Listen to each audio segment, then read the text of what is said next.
Je m'appelle Emily. J'ai 31 ans et ce que je m'apprête à avouer vit en moi comme une blessure silencieuse. Vous est-il déjà arrivé de regarder votre propre vie sans la reconnaître? Tout a commencé le jour où j'ai compris que la vie que j'avais construite n'était pas celle que mon cœur désirait vraiment. Quand j'ai épousé Jason, mon amour d'université, je croyais que nous étions inébranlables. Il était le genre d'homme que l'on admire, calme, posé, fiable, celui qui n'oublie jamais un anniversaire, qui s'assure que les factures sont payées et que la maison reste debout malgré toutes les tempêtes. Pendant des années, je me suis dit que c'était ça, l'amour, la constance, la fiabilité, le confort. Mais quelque part en chemin, le confort est devenu silence. Nos rires se sont éteints, remplacés par des emplois du temps et des soirées polies. J'ai essayé de me convaincre que c'était normal, que le vrai mariage parlait moins de papillons et davantage d'endurance. Mais au fond de moi, il me manquait le battement, l'élan, la sensation que l'amour pouvait encore me couper le souffle. Puis il y a eu Noah. Il n'était pas un étranger, c'était le plus proche ami de Jason, quelqu'un qui faisait partie de nos vies depuis des années. Et pourtant, soudain, il était différent. Il dégageait une énergie qui remplissait chaque espace où il entrait, une énergie qui rendait tout un peu plus vivant. Là où Jason planifiait chaque chose à la minute près, Noah vivait à l'instinct. Et quand il me regardait, c'était comme s'il voyait la part de moi que j'avais oubliée. Tout a commencé innocemment. Des plaisanteries partagées, des regards rapides, des conversations qui s'étiraient plus longtemps qu'elles n'auraient dû. Je me disais que c'était sans danger, mais peu à peu nos mots sont devenus chargés, nos silences passent étaient plus lourds. Chaque fois qu'il passait, mon cœur me trahissait, s'emballant d'une manière que je ne pouvais pas contrôler. Mais que se passe-t-il lorsqu'un seul instant change tout? Un soir, alors que Jason était en déplacement, la frontière entre l'amitié et autre chose a disparu. Un regard s'est attardé, un souffle s'est suspendu, et dans cet instant unique, l'air était électrique, dangereux. J'aurais pu reculer, j'aurais dû, mais je ne l'ai pas fait. Quand cela s'est produit, ce n'était pas seulement du désir, c'était une libération. Des années de désir silencieux ont éclaté d'un seul coup. La culpabilité a été immédiate, vive. Mais en dessous, il y avait quelque chose que je ne pouvais pas nier, une part de moi qui s'éveillait après des années de sommeil. Après coup, je me suis regardée dans le miroir, cherchant la femme que j'étais avant cette nuit-là. Elle avait disparu. Celle qui me faisait face était à la fois terrifiée et vivante. Je me suis dit que c'était une erreur, que je pouvais l'enterrer sous le silence. Mais certains secrets refusent de rester silencieux. Jason est rentré, a embrassé mon front et m'a dit qu'il m'avait manqué. J'ai souri, faisant semblant que rien n'avait changé, alors qu'à l'intérieur, j'avais l'impression de me tenir sur du verre brisé. Chaque mot, chaque geste était une comédie. Et pourtant, Noah persistait dans mes pensées. Sa voix, son regard, le souvenir de la façon dont mon prénom sonnait quand il le prononçait. Les jours se sont fondus en semaines.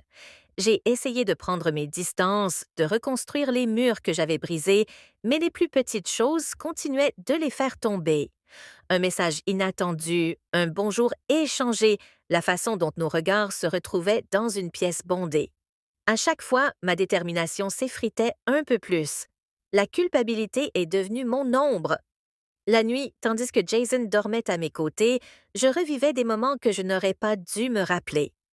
Mon corps restait immobile, mais mon esprit était ailleurs, pris dans une tempête dont je ne pouvais m'échapper. Puis Jason a proposé que nous partions un week-end. Juste nous deux, a-t-il dit doucement, les yeux pleins de bonté, sans se douter de rien. J'ai accepté, espérant que la distance apaiserait le chaos en moi.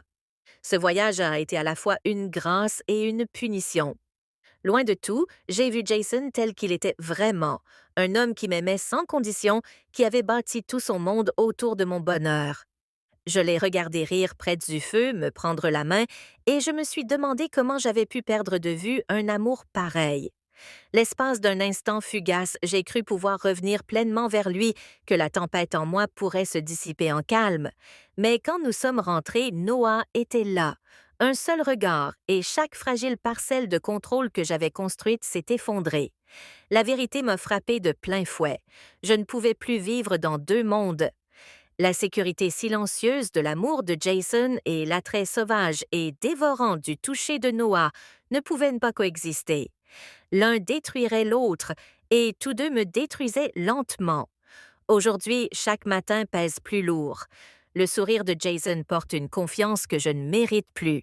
L'absence de Noah ressemble à une blessure qui refuse de guérir. Je traverse mes journées en faisant semblant que tout va bien, mais à l'intérieur, c'est le chaos. Une tension constante entre la culpabilité et le désir, la sécurité et l'élan. Je ne sais pas comment cette histoire se termine. Peut-être que la vérité éclatera et réduira tout en miettes. Peut-être que je la porterai en silence jusqu'à la fin de ma vie. Tout ce que je sais, c'est que ce que j'ai ressenti avec Noah était réel, brut et effrayant, mais réel. Et parfois, les choses qui nous ruinent sont les mêmes que celles qui nous rappellent que nous sommes encore en vie. Maintenant, des bougies, mon vin préféré, la chanson de notre mariage en fond sonore. Mais pendant qu'il parlait, je n'entendais qu'Adam. Sa voix, son rire, ces mots qui résonnaient dans ma tête.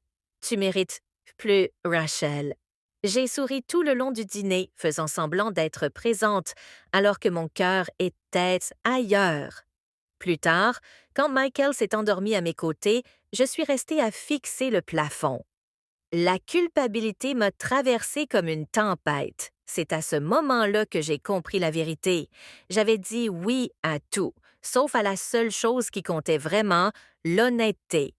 Le lendemain matin, je suis allée au travail et j'ai demandé à Adam de prendre un café à l'extérieur du bureau. Il avait l'air surpris, peut-être même nerveux. Assis l'un en face de l'autre, je lui ai dit que je ne pouvais plus vivre dans cette zone grise que nous avions créée. Tu as été gentil avec moi, ai-je dit. Tu m'as rappelé que je suis encore vivante, mais je dois retrouver ce sentiment sans toi. Il est resté silencieux un long moment, puis il a hoché la tête. Tu es plus forte que tu ne le crois, Rachel, a-t-il dit doucement, et c'est peut-être ça que tu devais découvrir depuis le début. Partir a été plus difficile que je ne l'imaginais. Le silence qui a suivi a été brutal, mais peu à peu, j'ai commencé à reconstruire. Pas seulement mon mariage, moi-même. J'ai recommencé à peindre. J'ai commencé à dire oui à de petites joies qui m'appartenaient, oui aux promenades matinales, oui au temps passé avec mes enfants, oui aux conversations avec Michael qui ne ressemblaient plus à des routines. Finalement, j'ai dit la vérité à Michael, pas au sujet d'Adam précisément, mais sur ce vide que je ressentais. Il ne l'a pas bien pris.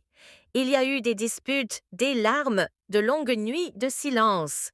Mais petit à petit, nous avons retrouvé notre chemin. Il a recommencé à être présent, vraiment présente, et moi, j'ai appris à lui pardonner et à me pardonner. Des années plus tard, je repense encore à ce chapitre de ma vie, non pas avec des regrets, mais avec lucidité, parce que parfois, l'infidélité ne commence pas par un baiser, elle commence par l'absence, par la solitude, par le fait de dire oui à tout le monde, sauf à la personne que l'on a juré d'aimer. J'ai dit oui à tout parce que j'avais peur de dire non au vide dans mon cœur. Mais j'ai compris une chose d'essentielle. Le véritable amour n'est pas d'être toujours heureux, c'est faire face à la vérité, même quand elle fait mal, et choisir de reconstruire plutôt que de fuir. Et aujourd'hui, quand je regarde en arrière, je réalise que le mot le plus puissant dans une relation n'est pas oui. Parce que dire non aux mauvaises choses, c'est la seule façon de dire enfin oui aux bonnes.